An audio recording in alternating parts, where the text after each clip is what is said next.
నువ్వు చెప్పుకుంటావు, మేము బర్లీ పొగాకు మేము కొనమని చెప్పాం, అయినా మీరు వేసారు, అది మీ తప్పు అని చెప్పు. రేపు పొద్దున తప్పేం లేదు, అది నువ్వు ముందు నుంచి చెప్తే.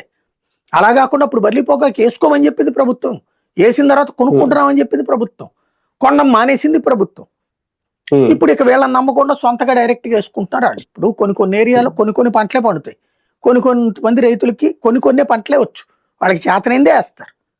ఇప్పుడు మీ పిల్లల్ని ఏ స్కూల్లో వేయాలో నేను డిసైడ్ చేస్తాను, లేకపోతే కనుక నేను బలవంతంగా లాక్కెళ్తానంటే ఒప్పుకుంటాం మనం. ఇప్పుడు అంతే కదా, రైతు వాళ్ళ ఇష్టం, వాళ్ళు ఏమేసుకోవాలన్నట్టు. నువ్వు చెప్పు, ఓకే నేను ఇదైతే కొంటాను లేకపోతే ఇది కొనను, గుడ్. వాళ్ళు అయినా కూడా వేశారు, లెట్ దెమ్ లీవ్, వదిలే. అదే గాని, అంతేగాని నువ్వు గొడవ చేయడం ఏంటి, నువ్వు లాక్కెళ్ళవేంటి? అదే గంజాయి పంటనే లాక్కెళ్ళలేకపోతున్నాం మనం, అలాంటిది ఈ పట్టుకుని లాక్కెళ్తారా? ఇది అధికార యంత్రాంగం తప్పనాలా, ప్రభుత్వం తప్పిది అనాలా? ప్రభుత్వం వీళ్ళ మీద ఒత్తిడి తెస్తుంది, మనం కొనమన్నాయని బయట ఎట్లా చేస్తున్నారా అని చెప్పి. చివరికి అది డిక్టేటర్షిప్ రూలింగ్ అవుతుంది. అంటే అధికార యంత్రాంగాలు ఇష్టారాజ్యం, అధికార యంత్రాంగాలను ఎత్తిన పెత్తనం చేస్తున్నట్టు ప్రభుత్వపు ఇష్టారాజ్యం అవుతుంది.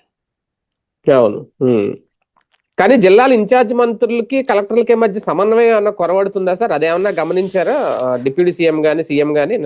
ఎవరు ఏది గమనించరండి. బేసిక్ సమస్యల్లో ఏంటంటే, ఈ ఉపన్యాసాలు నా చిన్నప్పటి నుంచి అంటున్నా, ప్రతిసారి కలెక్టర్ల మీటింగులు 2 రోజులు సాగదీసి ఉపన్యాసాలు తప్పించి ఏంటి ఒరిగేది నా తెలియక అడుగుతాను.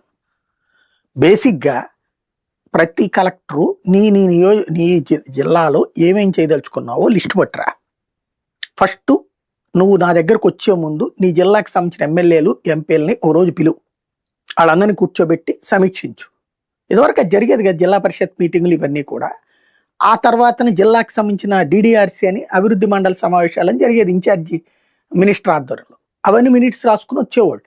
తర్వాత నాటి ఎట్లా ఏమైనా లోపాలు ఉంటే ప్రభుత్వం చంద్రబాబు గారు చెప్తారు. ఇప్పుడు అట్లా ఏమైనా జరుగుతుందా అంటే ఏమీ లేదు, నేరుగా వచ్చేస్తున్నారు. వచ్చిన తర్వాత మీరేదో మీ ముద్ర ఏదయ్యా అని అడుగుతుంటే, ఇప్పుడు ఒక ఆయన స్మార్ట్ కిచెన్ అంటే, ఇంకొక ఆయన ఇంకో డెవలప్మెంట్ చేశారంటే వాళ్ళ